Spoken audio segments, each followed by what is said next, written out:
Hi, we are going to be using scientific notation a lot in our physics class starting now, and I thought it would be a good time to make a short introduction to the TI-30X2S calculator and show you some tricks on how to type in scientific notation into this calculator to make the calculations easier.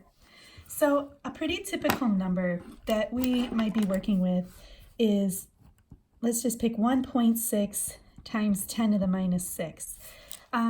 That's a nice and small number, okay? And so, and it's in scientific notation, meaning it has this times 10 to the minus 6 thing added onto it. And that's something we use when a number is too small or too large to write. It helps you write it shorter. Now, my calculator has a really great way to type in this number easily and simply, and it's this EE button that's right here above the x to the minus 1 key. And so I'm going to show you how to use that. So for example, if I wanted to type 1.6 times 10 to the minus 6 into the calculator, I would type in 1 and then the decimal and then a 6, and then I would type in that EE button, and then I would do a negative sign and then a 6.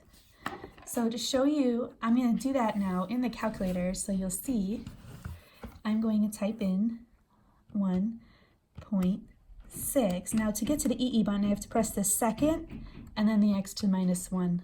But is my calculator off? I'm sorry for the banging sounds. The cat is trying to break into the office. All right, 1.6, and then that E button, and then the negative sign, and then the 6. And notice on the screen, it just shows 1 E, but the button was 2 E's. I think they're just trying to save on space on the screen. And then I'm going to put that in, and it'll show it to me in regular notation. And that's the number that you just typed in. All right, so what if you're doing a more complicated problem in the calculator? I'll just show you one. A pretty typical calculation might be 9 times 10 to the 9 multiplied by, let's just do ours, 1.6 times 10 to the negative 6, and then times, let's say, like 2.3 times 10 to the negative 6. How would you do that in the calculator? Well, this EE button here, it really replaces the times 10 and then the to the power thing. So this first one we would type in as 9 and then push the EE button and then a 9. And then we would multiply 1.6 and then the EE button, negative sign, 6.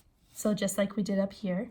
And then we would type in multiply 2.3 EE, the negative sign, and then a 6. So let's try it and see how it goes.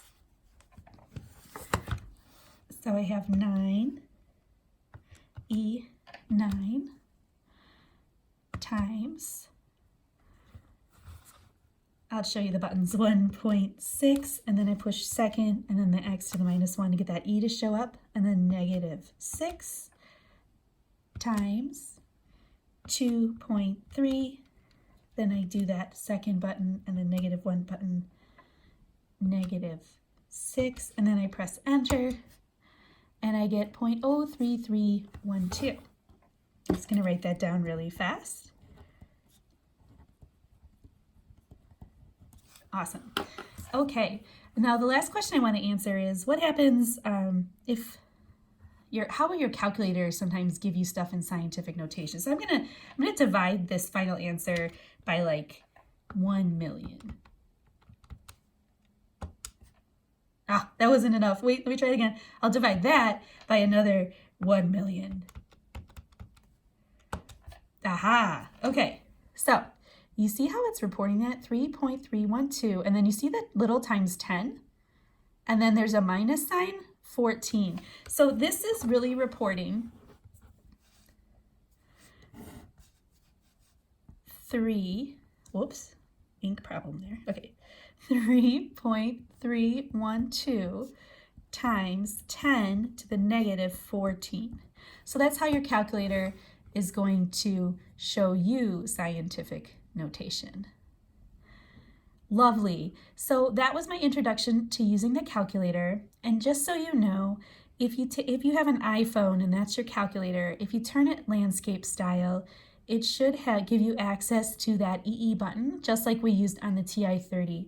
I do, though, recommend that you purchase a TI-30 for these calculations. They're under $10, and I can help you with those really, really easily. The iPhone calculator changes, and sometimes you have to type things in a funky order to get it to work, and that's why I'm not a fan. All right, thank you.